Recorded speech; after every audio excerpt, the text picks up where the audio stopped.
Rinocerontes, hipopótamos, elefantes, Dwayne Johnson. No hay disputa de que los mamíferos pueden crecer bastante grandes, de hecho. Comparados con los dinosaurios más grandes, los mamíferos terrestres vivos más grandes carecen claramente de peso. Entonces, ¿cuál es el problema? ¿Por qué no existen simios gigantes llevando a celebridades de Hollywood a la cima del edificio Empire State? Pero ¿habría? Analicemos la ciencia detrás de los seres gigantescos. Soy Stu y esto es Debunked, donde separamos las verdades de los mitos y los hechos de las concepciones erróneas. Para que los animales aumenten de tamaño a lo largo de generaciones sucesivas, necesitamos dos cosas. Un ambiente que permita a los animales crecer grandes y la selección natural a favor de los individuos más grandes. Hay muchas razones por las que la selección natural podría favorecer el aumento de tamaño, como atraer a una pareja, atrapar presas o evitar ser comido. Ser grande también podría significar poder acceder a preciados recursos alimenticios a los que tus rivales no pueden. Al ser lo suficientemente alto para alcanzar las hojas en la parte superior de un árbol, por ejemplo, o ser capaz de repeler brutalmente a la competencia, estos beneficios conducen a una ventaja de supervivencia, aumentando las posibilidades de transmitir genes que probablemente resulten en descendencia más grande que el promedio. Aún así, la noción de que la selección natural puede impulsar un incremento de tamaño a través de generaciones es comúnmente aceptada. Pero, ¿por qué había tantos más gigantes en el pasado? ¿Y cómo lograron crecer tanto? El titanosaurio, el dinosaurio más grande jamás descubierto, creció hasta 37 metros, o 122 pies de longitud de cabeza a cola. ¿Había algo en las condiciones ambientales de la era de los dinosaurios que permitía el gigantismo? Una teoría que circula en la web es que la gravedad era más débil hace millones de años, lo que permitía a los enormes dinosaurios ser más ágiles a pesar de su tamaño masivo. Aguanta conmigo, la gravedad sí limita el tamaño máximo de las plantas y los animales, pero no hay razón para creer que la masa de la Tierra ha cambiado sustancialmente desde la época de los dinosaurios, por lo que su atracción gravitacional debería ser la misma. Una teoría completamente más científica especula que el crecimiento de los antiguos gigantes podría haber sido sobrealimentado por una sobreabundancia de oxígeno. El oxígeno actualmente constituye alrededor del 21% del aire en nuestra atmósfera, pero se cree que hace 300 millones de años representaba hasta el 35%. Entonces, ¿algún animal creció más grande como resultado? Los insectos definitivamente lo lograron. Enormes y aterradores insectos vivieron por millones de años antes de la primera película de monstruos. Sin embargo, si observamos los niveles históricos de oxígeno y la presencia de animales gigantes a lo largo del tiempo geológico, no parece haber una correlación general entre los dos. También se cree que la alta disponibilidad de CO2 condujo a un auge en la productividad de las plantas, resultando en un buffet sin fondo para los herbívoros. De nuevo, sin embargo, estas condiciones no tienen una fuerte correlación con la presencia de dinosaurios gigantes, por lo que no pueden haber sido el factor decisivo. También sabemos que los niveles de CO2 son un factor primordial que rige la temperatura global a través del efecto invernadero, y todos hemos visto que hay una falta de correlación entre los niveles de CO2 y el gigantismo. Esto implica una falta de correlación entre las temperaturas cálidas y el gigantismo también.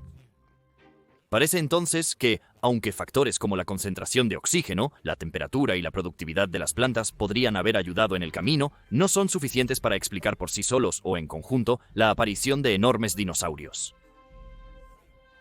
¿Cómo sucedió? La opinión actual es que no solo fueron los recursos o condiciones disponibles para ellos, sino la forma en que se adaptaron a estas condiciones lo que marcó la diferencia. Los titanosaurios, nuestros gigantescos amigos, ejemplifican este punto. Echemos un vistazo a algunas de sus adaptaciones, según se describe en un artículo del 2011 en la revista Biological Reviews. Un cuello absurdamente largo. Esto ayudó de dos maneras, permitiéndole alcanzar fuentes de alimento de otra manera inaccesibles, al igual que una jirafa, y permitiéndole devorar su entorno sin tener que mover demasiado el resto de su cuerpo. Huesos ligeros y aéreos y respiración con sacos de aire. Además de sus cabezas pequeñas, lo suficientemente ligeras para ser sostenidas por un cuello largo y delgado, varias vértebras en el núcleo del cuello del titanosaurio, estaban llenas de cavidades llenas de aire, lo que hacía la columna vertebral más ligera y fácil de soportar. También pueden haber tenido un sistema respiratorio de saco de aire al estilo de las aves, que permite que el aire fresco pase sobre las partes de los pulmones que intercambian gases durante tanto la exhalación como la inhalación, lo que resulta en una mayor eficiencia respiratoria y reduce el costo energético de la respiración. Puesta de huevos. Los titanosaurios ponían huevos, mientras que los mamíferos dan a luz a crías vivas. Un estudio a principios de los 90 encontró que, en los mamíferos, los aumentos en el tamaño del cuerpo conducían a una disminución en el número de crías, mientras que para las aves, el número de crías se mantuvo bastante constante a medida que aumentaba el tamaño del cuerpo. Si esto fuera cierto para los dinosaurios, habría significado que incluso un dinosaurio muy grande habría sido capaz de producir un gran número de crías, resultando en la capacidad de recuperarse más rápidamente de las caídas de la población. Poner huevos también evita un problema visto en los mamíferos grandes. El tiempo de gestación tiende a incrementar con el tamaño. Toma más de un año para que una jirafa o un rinoceronte lleven a término completo a un ternero. Y para un elefante, el tiempo de gestación se acerca a los 2 años. Para un animal del tamaño de un titanosaurio, la gestación en vivo habría sido inviablemente lenta. A pesar de lo bien adaptados que estaban, hace unos 66 millones de años, un evento catastrófico, probablemente el impacto de un asteroide, acabó con los dinosaurios. Siguió un invierno nuclear. No suficiente luz solar significa no suficientes plantas, y no suficientes plantas significa no más grandes herbívoros, y la falta de presas significa no más grandes depredadores. Finalmente, los gigantes de la era de los dinosaurios estaban condenados. Tras el fin del dominio de los dinosaurios, los mamíferos pudieron prosperar. Y prosperaron hicieron. Durante los primeros 25 millones de años de este período, el tamaño corporal máximo de los mamíferos terrestres aumentó en varios órdenes de magnitud. Entonces, ¿de qué tamaño estamos hablando? ¡He aquí el Paraceratherium! Un rinoceronte gigante sin cuernos, con un nombre gigante y difícil de pronunciar. Viviendo en Eurasia desde el principio hasta el final del Oligoceno hace 34 a 23 millones de años, se estima que el Paraceratherium medía hasta 4.8 metros o 15 pies 9 pulgadas en el hombro y pesaba unas espectaculares 15 a 20 toneladas métricas, eso es 33.000 a 44.000 libras. Curiosamente, después de este periodo de 25 millones de años de aumento del tamaño máximo de los mamíferos, parece que se ha alcanzado el límite superior. Entonces, ¿por qué dejaron de crecer más grandes? Un estudio del 2010 sugirió que 2 factores clave limitaban el tamaño de los mamíferos gigantes: la temperatura y el área de tierra. En primer lugar, necesitamos entender que a medida que un organismo se hace más grande, los aumentos en su volumen total superan los aumentos en su área de superficie, lo que resulta en una disminución de su relación de área de superficie a volumen. Esto es resultado de la geometría básica y se ilustra mejor usando un cubo. A medida que se expande, su volumen aumenta a la potencia de 3, mientras que su área de superficie solo crece a la potencia de... Todo esto significa que un cuerpo grande y voluminoso resulta en una baja relación de superficie a volumen, y esto es ventajoso para retener calor en hábitats fríos, al estilo mamut. Este tipo de cuerpo podría no ser tan efectivo en el calor. Es completamente posible que el Paraceratherium fuera tan grande como puede llegar a ser un mamífero terrestre antes de tener problemas para regular su propia temperatura corporal. De ser más grande, el sobrecalentamiento podría ser una amenaza existencial. Quizás el poderoso Paraceratherium llegó a un punto en el que su entorno siempre cambiante ya no era adecuado para su cuerpo de gran tamaño. Después de todo, están extintos. En cuanto al área de tierra, un animal muy grande necesita muchos recursos. Y muchos recursos, esto generalmente significa un gran rango de hogar. Los cambios en el ambiente en términos de clima o en términos del grado de competencia de otras especies pueden resultar en que un animal como el Paraceratherium se quede corto en términos de los recursos que necesita para sobrevivir. Como discutimos anteriormente, cuanto más grandes se vuelven los mamíferos, tienden a producir menos descendencia, lo que significa que la población en general es más vulnerable a los cambios en su hábitat, incluido el cambio climático. Probablemente, alguna combinación de estos factores llevó al Paracerotherium a seguir el camino de los dinosaurios no aviares. ¡Extinción! Sin embargo, intrigantemente, la investigación sobre un pequeño fragmento de hueso fosilizado sugiere que podría haber existido un mamífero aún más grande. Paleoloxodon, un antiguo elefante, se estima que pudo haber sido 40 centímetros más alto y pesado, alrededor de 5 toneladas métricas o 11.000 libras más que nuestro Paraceratherium. De cualquier manera, Paleoloxodon 2 está extinto desde hace mucho tiempo. Los factores que hemos descrito hasta ahora se relacionan con las interacciones entre los animales y sus entornos. Pero también hay algunas razones mecánicas más fundamentales por las que los animales tienden a no tener cuerpos enormes. Para entender estos factores, trabajamos con el paleontólogo y artista paleodoctor Mark Witten y el profesor de física Baya Ademaki. Al aumentar el tamaño de cualquier animal, este se vuelve más pesado y requiere músculos más grandes y fuertes para moverse. Para sostener este incremento de masa corporal, se requiere un esqueleto más grande y fuerte. El problema es que la resistencia de cualquier material, en términos de su capacidad para resistir fuerzas de tensión, compresión o corte, no escala con los aumentos de tamaño de manera lineal.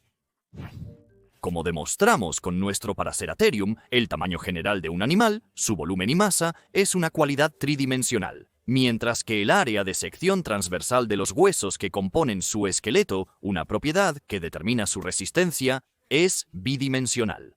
Esto significa que al escalar hay una discrepancia entre la tasa a la que aumentan el volumen y la masa, donde las dimensiones aumentan a una tasa cúbica, nuevamente relacionada con nuestro cuboide, piensa en longitud por ancho por altura, y la tasa a la que aumenta la resistencia del esqueleto, donde las dimensiones aumentan a una tasa cuadrada, piensa en longitud por ancho, como las superficies de nuestro cubo. En otras palabras, al escalar un animal, sus huesos nunca pueden aumentar de tamaño lo suficientemente rápido para mantener la misma resistencia en relación con el tamaño del cuerpo. Aunque tal proceso obviamente no ocurriría en la naturaleza, la teoría nos dice que aumentar indefinidamente el tamaño de un animal eventualmente llevaría a demasiada tensión en sus huesos y finalmente al fracaso del esqueleto. Los esqueletos más grandes también afectan la locomoción, ya que el hueso es uno de nuestros tejidos corporales más densos y pesados. Los huesos más grandes necesitan músculos más grandes para moverlos. Y como con otros aspectos de la escala animal, simplemente aumentar la masa muscular no conduce a un aumento 1 a 1 en la fuerza.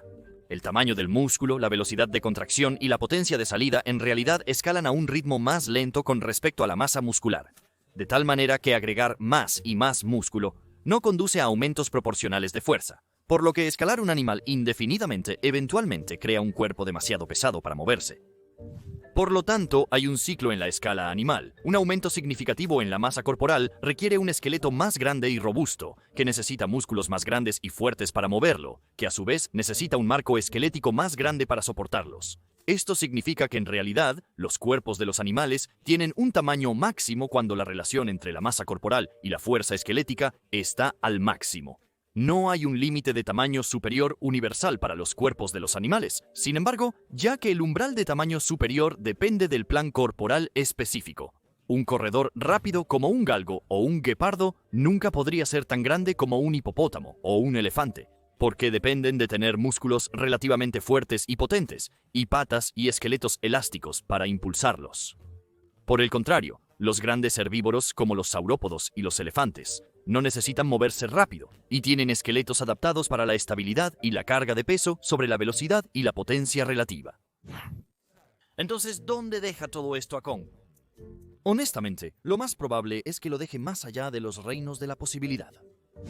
Si queremos que Kong sea el héroe corredor, saltador, escalador, asesino de dinosaurios que conocemos de las películas, tendría que ser mucho más pequeño que un elefante. Un primate de 5 a 6 metros de altura va a ser mucho más pesado que un gorila vivo, y las tensiones en su esqueleto van a ser mucho mayores. Contrario a lo que vemos en las películas, los Kongs de la vida real probablemente serían incapaces de correr, saltar, escalar o hacer suplex a reptiles gigantes. Al igual que nuestros animales más grandes, como los elefantes, también son incapaces de tales hazañas. Esto no significa que los animales gigantes no sean fuertes y capaces de impresionantes proezas físicas, pero las leyes de la gravedad y el movimiento no les permiten saltar y moverse como criaturas que son una fracción de su tamaño. Si existiera una criatura como Kong, apenas se parecería a la versión en pantalla.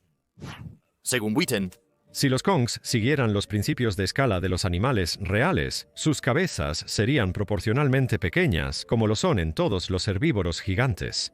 La capacidad de los primates para agarrar y manipular objetos con nuestras manos y pies probablemente también desaparecería a favor de manos y pies robustos para soportar su peso. Y probablemente serían mayormente sin pelo, ya que los mamíferos gigantes tienen más problemas para perder calor que para mantenerse calientes. Entonces, nunca han existido simios del tamaño de un edificio.